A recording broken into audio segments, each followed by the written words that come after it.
One of the biggest concerns about what's going on with Twitter right now is what will happen if Apple and Google remove Twitter from their respective app stores. It would be kind of devastating for the platform, to be honest. A lot of the traffic comes from those apps. And I know a lot of people will talk about the fact that, well, you can save the website and use that. And you can do that, but the problem is nobody does. Everybody uses the apps. Most people don't even know how to do that, to be honest. So Elon actually responded and said, okay, well, if they take me off the platform, I'll just make my own cell phone app store. I'll just make my own cell phones. Now, if one person could actually do that, it would be him. He makes rockets. He makes electric cars. I'm pretty sure he could make a smartphone. I kind of hope he would do that because there's a duopoly when it comes to phones. Apple and Google. There's nobody else.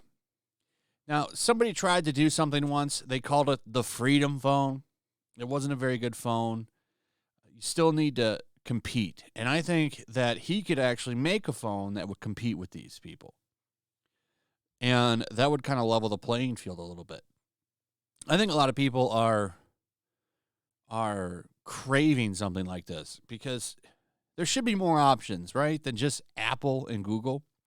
So I kind of hope he does this. But he says it right here, responding to this question, if Apple and Google boot Twitter from the app stores, Elon Musk should produce his own smartphone.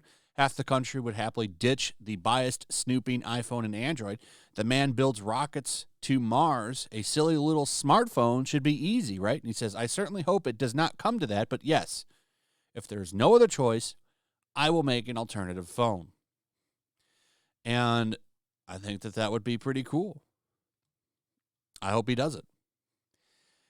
He's going to have to do something because Twitter has lost 50 of its top 100 advertisers since he took over.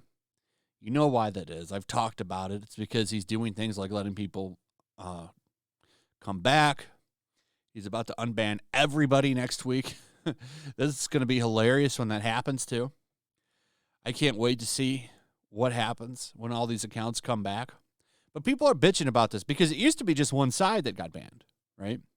Now you have him actually proving that he is about free speech because he unbanned Adam Waldman, which was kind of shocking. Now, if you don't know who this is a longtime Johnny Depp lawyer, and he's been banned for a while, and he's back. Interesting nonetheless. This kind of shows that he's not being biased because I'm pretty sure Elon doesn't like this man. He's done a lot to provoke Elon. And if anything, I think this proves that he's kind of serious about what he's doing. And I like it. He's also cleaning up the platform, getting a lot of crazy people off it. This Chad Loader guy, responsible for getting a lot of accounts banned. A lot of accounts banned. The speculation was that he maybe has a contact at Twitter, and that must be gone because he has been banned from the platform again. He's been banned 2 times. 2 times. And, you know, under old Twitter, this guy he could get you banned pretty quickly. He got like Cecil banned. He went after Ricada. And he's now off the platform. It's kind of some karma because people got him suspended for TOS stuff after he spent years getting people deplatformed. So it's just funny to watch all of this play out. And, of course, people are losing their minds. Will Wheaton, crybaby, soy boy to the extreme, Star Trek alum, Wesley Crusher, losing his mind over Elon Musk. Host Will Wheaton melts down over Twitter CEO Elon Musk. He's hurting our society and making people I care about less safe. Sure, he's hurting society by letting people talk on a website. Right. Look at this picture of him. He's at a podcast wearing a mask. So Will Wheaton is he's an interesting character. Not so much interesting in like the things he says. By that I mean the way he melts down and cries over bullshit. That's what I mean by that. And he does it often.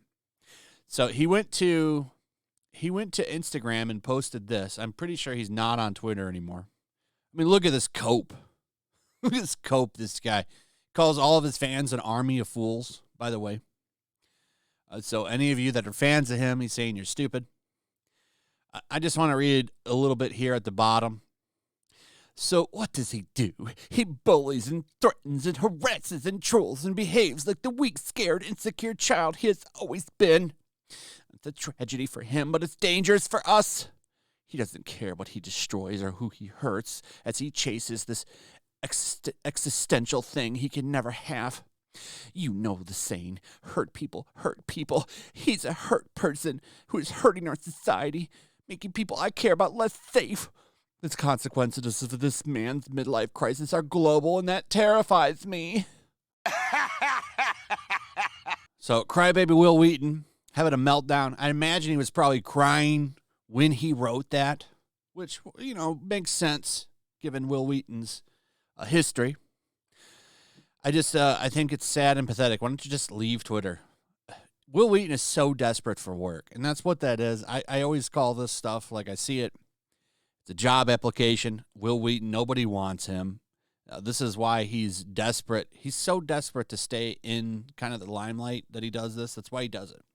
Because the only thing that he has are Star Trek gigs where he hosts like after podcast specials for whenever a garbage episode of Discovery or something comes out. He's there to have like a Q&A type show where they talk about it. It's kind of sad because nobody's actually watching it because nobody watches Star Trek Kurtzman Trek.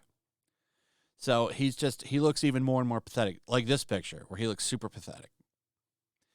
I don't know why people give him interviews.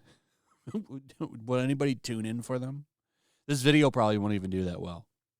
But I don't care. It's funny to talk about Will Wheaton being a crybaby.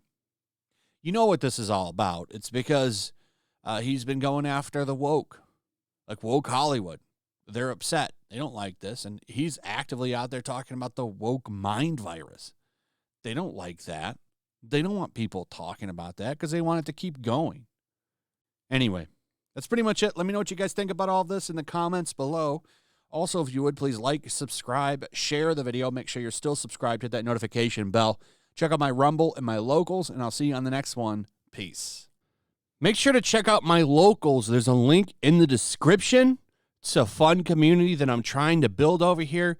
If you don't want to support me on YouTube, you can come over here. None of that money goes to YouTube. You also can just come over here for free. But if you are a supporter over here, I do plan on doing an extra live stream once a month and throwing links to the supporters so you can actually come on and have a supporter live stream with me. Also, it's a good place to catch all of my content. You don't have to worry about notifications like YouTube. They'll definitely work over here. So come check out my Locals.